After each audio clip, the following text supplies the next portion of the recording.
Okay, so my presentation is titled Pikachu 28 Years of Yellow. Let's get started.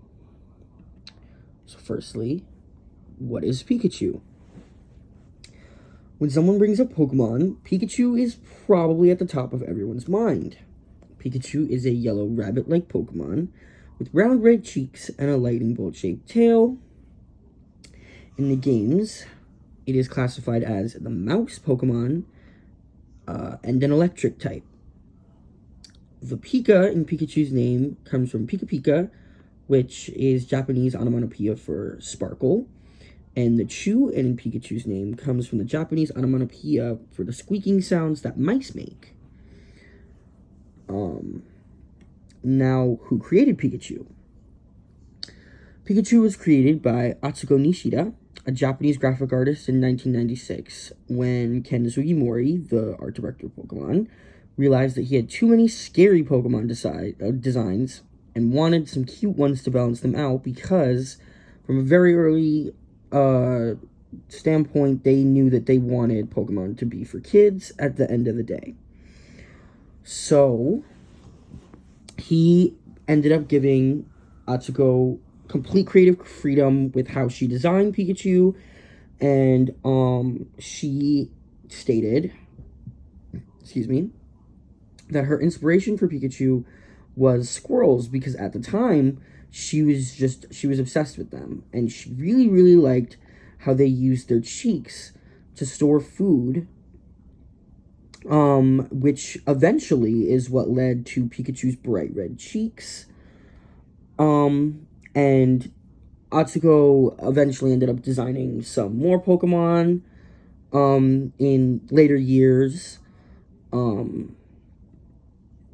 So by 1997, Pikachu, the Pokemon anime released, and the main character had Pikachu as his main Pokemon. This really led to, first of all, this led to Pokemon's popularization outside of Japan, even though it was kind of already popular at that point, but this made it more popular because once the anime debuted,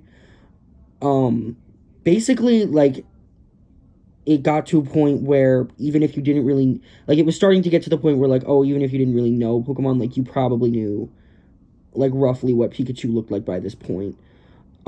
Especially now with Pikachu being in the anime. So the anime still features Pikachu today, despite the fact that pretty much all of the characters are different, which is pretty cool. Because that's like 28 years later from Pokemon's initial release, and Pikachu's still in the anime. Pikachu's still at the forefront, which is pretty cool. So this next slide is all about how Pikachu ended up, like, really, like, becoming the mascot. So, around the time of the anime's release, the company that created Pokemon decided they wanted a Pokemon to use as the franchise mascot. When the game series initially released, there was a lot of merch surrounding Poliwhirl, which is this blue frog-like Pokemon with the round body that we can see here. And Poliwhirl was the creator of Pokemon, Satoshi Tajiri's favorite. Like, he really liked it. So of course, when Pokemon opened up its first store in Japan, he featured it on the sign for that. And when Pokemon was on the cover of Time magazine, Poliwhirl was, like, on the cover. But Poliwhirl didn't really appeal to children all that much. So apart from that, this pink Pokemon, Clefairy, was also in the runner-up for mascot, and nobody really knows why, but what we do know is that it was when they released the manga for Pokemon, the protagonist in the manga had a Clefairy on his team. Clefairy is this pink, round, girlier looking Pokemon. And its girlish appearance was initially why they ended up not going with Clefairy, because they were like, Clefairy is a little too girly. But Pikachu ended up just being the fan favorite. Like, and it wasn't just the favorite of boys. Pikachu was the favorite of girls too. It was very amazing how the neutrality of Pikachu's like design and color scheme was not only visually appealing to any eye, but that both boys and girls really both like children really ended up loving him. And that love was what eventually led to more just Pikachu being featured on more game art. So of course Pokemon released Pokemon Yellow in 1998, which was basically just a remade version of one of their other games, but you could get a Pikachu at the start of the game that had like different abilities than like what a regular Pikachu would have in the game. Not gonna get into that. But yeah. And then when the Nintendo 64 released, they ended up releasing a special Pokemon edition of that with Pikachu on it.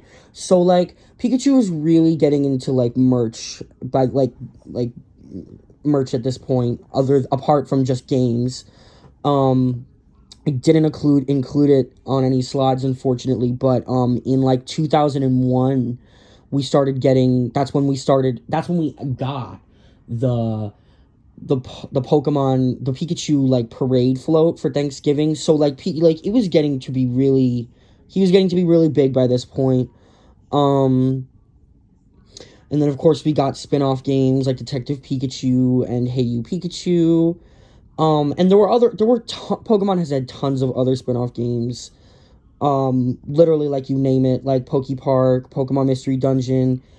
While those don't necessarily completely center around Pikachu, like Pokemon Yellow and Detective Pikachu and Hey You Pikachu, look at any of the titles of like Poke Park and Super Mystery, and not even Super, just Mystery Dungeon in general, you will see a Pikachu on the cover.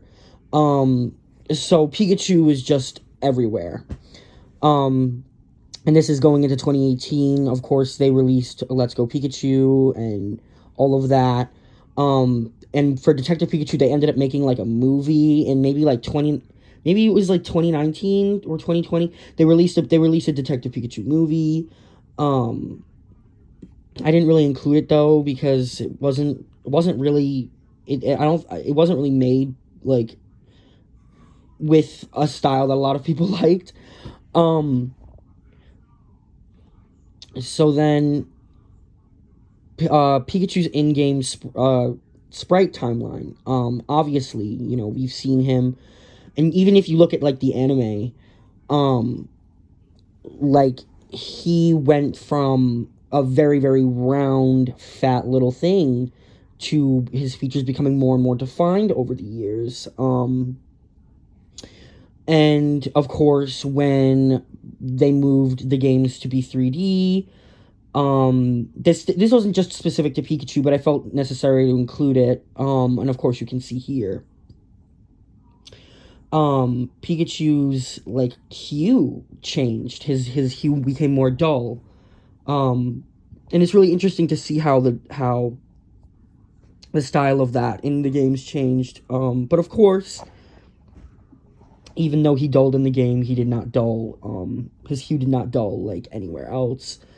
And in the 5th generation of Pokemon, as the fans would call it, they started animating their in-game sprites, so I included what his in-game sprite looked like animated here. And then at some point in maybe the third or fourth generation, they started making gender differences for Pikachu. So female Pikachus were depicted with a heart-shaped tail rather than a lightning bolt-shaped tail, which I think also definitely honed in like the let's make him for both boys and girls, which definitely was a much easier change. It would be, this is definitely one of those, Pikachu's definitely one of those Pokemon that's cute enough that like it's much easier to be like, oh yeah, we can have like a boy variant and a girl variant of. Wouldn't be as easy to do with Poliwhirl and Clefairy, as we saw on the other slides, because it's not even, I mean, Clefairy's already very so gendered that it would be very hard to release like a basically a same color one with different features, and the same for Poliwhirl. And so yeah, that is it. Pikachu is still the mascot today, and clearly Pokemon has not shown any signs of that changing. Yeah, and I hope you found this informative. Thank you for watching.